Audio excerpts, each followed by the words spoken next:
I know the first time that I saw a Liberty Doll do her YouTube, one of her YouTube videos, I was just totally taken aback. This woman has an incredibly powerful take on the Second Amendment and all our rights in general. She's got libertarian roots and she's just an ardent gun rights supporter. But her presentation, again, just the whole thing, she's got a spark in her that I wish I could duplicate. It's absolutely incredible. Her videos, you just want to watch them from one end to the other. Just talent. She was made to do what she's doing. God put her on earth for this purpose. And luckily, along with all the other talent you've been listening to today, she's on our side of the fence. I'm grateful for that. So she's on all the major platforms for social media. And again, she's out there not only with guns, but with a lot of things, opening people's minds to liberty, because guns are a part of the picture of liberty. And so many Americans have forgotten the big view on liberty. And there's so much of our rights have been stolen from us. Well, she's always on track, making sure in a very entertaining way that we are reminded of rights that we've lost and rights that we need to get back. So enjoy Liberty Doll. She's absolutely spectacular. Hello, ladies and gentlemen of VCDL Lobby Day 2021.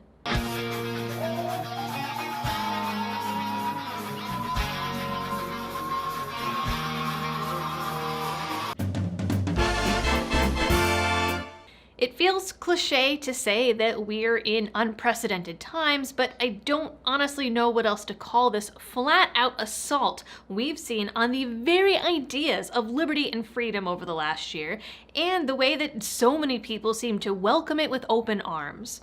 As I sit here to broadcast this to you, it feels very much like we're standing on the edge of a precipice where any one thing could just tip it over the edge. At Lobby Day 2020, which was somehow both a year ago and approximately 5 decades ago, gun owners from all across the country gathered in Richmond to rally against some of the most extreme gun bills Virginia had ever seen.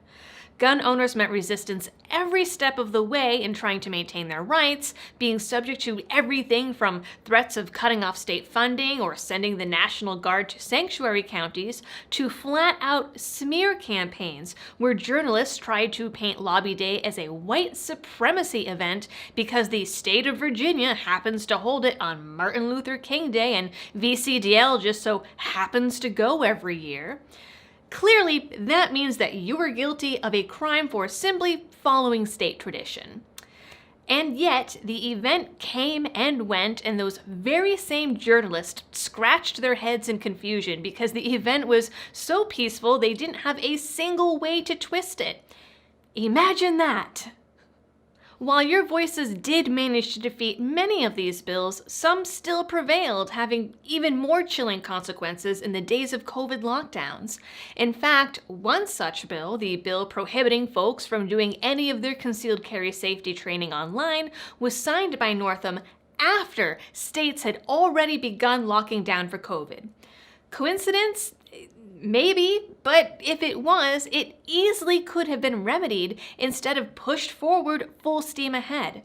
When the Senate passed legislation to delay this law, citing the restrictions on gatherings and in-person activities, the House of Delegates flat out ignored it.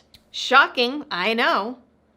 There were similar attempts to stop people from exercising their Second Amendment rights all across the country due to COVID.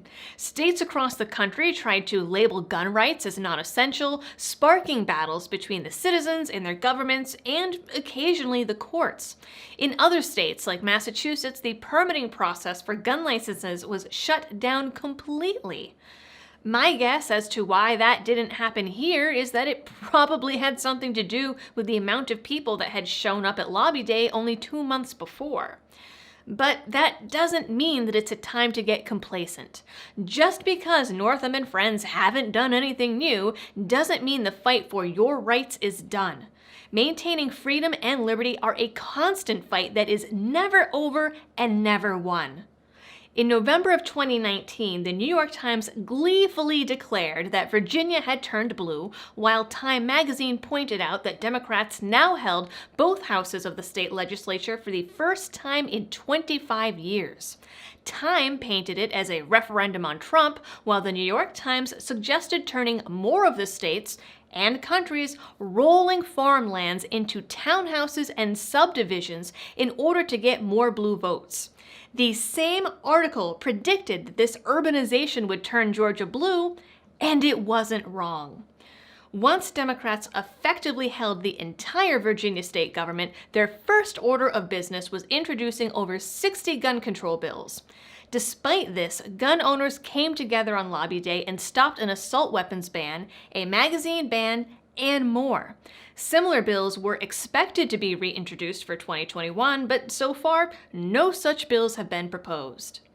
In fact, last year's Lobby Day worked so well that the Northam administration tried to prevent VCDL from even attending this year's rally. Folks on social media have even tried claiming that VCDL was somehow related to and responsible for the events at the Capitol. Virginia was a litmus test. Some of the very same laws that gun owners stood against in 2020 have been introduced in other states, like Texas, nearly word for word. These bills are being introduced in places where people have said it would never happen, but they also used to say that about Virginia. We've also seen other states flip blue unexpectedly, giving Democrats control of the presidency and both chambers of Congress. As part of his gun control plan, Joe Biden has pledged another assault weapons ban under ever-evolving definitions. He's promised to regulate all existing assault weapons under the NFA, requiring owners to register them with the government, and has promised to hold massive buyback programs. He also wants to institute a national one-gun-a-month rule, incentivize states to require gun licenses, and ban the online sale of guns, parts, kits, and ammo, again during a time when states are reissuing their lockdowns and continue to squabble over which rights are essential. This is dangerous on a national level, but it's also dangerous on a state level, as it could and likely will embolden state-level Democrats like Northam. But there is one saving grace. 2020 saw a record number of gun sales and a record number of new gun owners. These are people who saw the lockdowns, saw the riots and looting, saw the violence in the streets, and recognized the importance of their Second Amendment rights. I said that Virginia was a litmus test. It was a test to see how far the gun grabbers could push into a new blue frontier. But it was also a test for the people of Virginia, who showed up and pushed back with so much force that they stopped many of these new laws in their tracks. The amount of people who came and let their voices be heard was a beautiful and amazing thing. You get to be the example for the millions of gun owners across the country. So, ladies and gentlemen of Lobby Day, stand up and show them how it's done.